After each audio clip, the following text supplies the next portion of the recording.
Okay, so as we traveled around, as we talked to different friends, as we show Otis to people, everyone wants to know how we started our process. So I thought what I'd do is put together a top 10 list.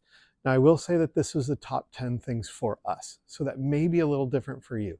But if when you decide to take on a project like this, I would say sit down with your significant other, with your family, and figure out what is important to you.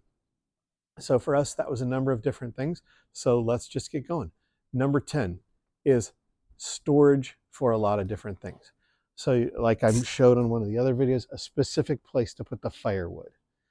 On the back, we have a specific place to hold the sewer pipe right in here. Inside here, we have places that are based on Costco tub sizes, a lot of storage to hold a lot of different things.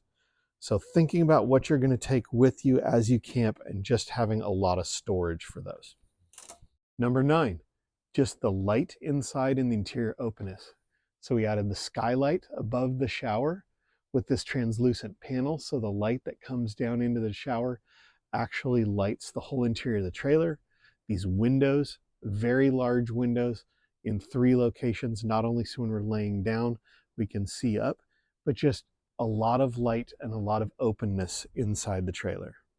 Even with such a small trailer, we felt it was important to really have a sense of openness. Number 8, lighting. Obviously, you have to have lighting inside. We chose to do both the interior lights on dimmers. So we have red lights that dim down. We also have white lights. We like the red lights because they don't hurt your night vision, but they also don't attract the bugs. So we have the dimmable white and red lights inside. And then here we have red and white lights for our kitchen area outside. I've indicated those with a red LED and a white LED or amber. So we can tell by being in here if we've accidentally left the lights on inside this hatch. So that's why those switches are right here by the door, but the same with the red and the white. Number 7, we did not want to have to be plugged in anywhere for the trailer to be able to work the electricity. We also wanted to be able to leave for the day, sit for a few days, whatever. So the trailer Otis has its own completely self-contained electrical system. So there's 200-watt solar panels on the top, our Victron solar controller. We have a Victron battery sense for sensing temperature. We put in a shunt to more closely monitor all the battery. We have one 100 amp hour lithium ion battery, lithium iron phosphate. That works great. You can see the 3 fuses there, but the electrical system is completely self-contained. So we can leave the fridge going inside. We could actually leave the trailer for 6 months. It's not charging off the vehicle's alternator. We don't have to deploy solar panels every night. Everything is just set up, and so the electrical system just sits there and works by itself all the time.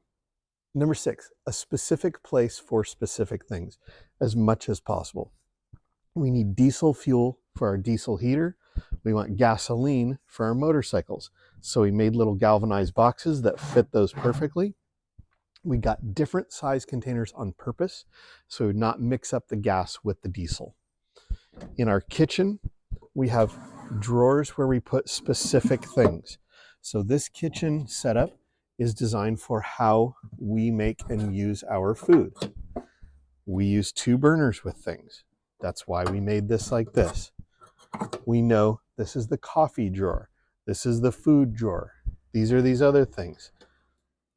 This shelf for our fridge is exactly the size of our Dometic fridge. So as much as possible, we try to design specific places for specific things. Up here, we got a little bar where we hold spatulas, soap, and we get these paper towel rolls that are small. This rolls off of here. It's really nice to just have a big roll of paper towels. They're all up out of the way. We can store a lot of stuff in a very small area by having specific places for things. Number 5 is just towability, really. It involves suspension, the clearance, the hitch, the width. So getting this hitch that is articulating was big. The distance from this point to the center point of both wheels exactly the same, so it's not weaving when it's towing down the road. Getting the axle in the right relation to hitch loading per axle loading, like I showed a whole bunch in the video. the Timbren independent suspension underneath, and the general high clearance. If you watch the other videos, we go through some relatively small sand washes, but we use every inch of clearance. In fact, if you look closely, you'll actually see the motorcycle rack on the back drag through a couple of them. So really you can't have enough clearance, but making it so that it tows easily, the width being the same as the Land Cruiser. It doesn't wiggle, it just tows very nicely. So you can see the Timbren independent suspension that allowed us to put that gray water tank right below the axle. Because of this high clearance, we also had a place to put things like our motorcycle rack, and our departure angle is pretty decent for getting out of washes. Number 4, these windows, and I feel like I've talked about these in so many videos, but it's because they're just awesome. Not only with these windows do they one click out and then you can latch them to have a 1/4 inch open and they're still totally secure, but they open several notches. Because they're plastic, they're 60% lighter than a standard glass window, but they also open 100% of the area, which if you have any type of sliding window, you're just not going to get that. The amazing flexibility with these is really the screens as well. So when you're in a place when you want a lot of airflow, you run the screen down, totally protected, but you get great airflow. At night in campgrounds, you don't always want everybody to see everything, so you can roll these up. Or if you really want to sleep in late, you can roll it up all the way and black it out. And then these just disconnect and go right back home.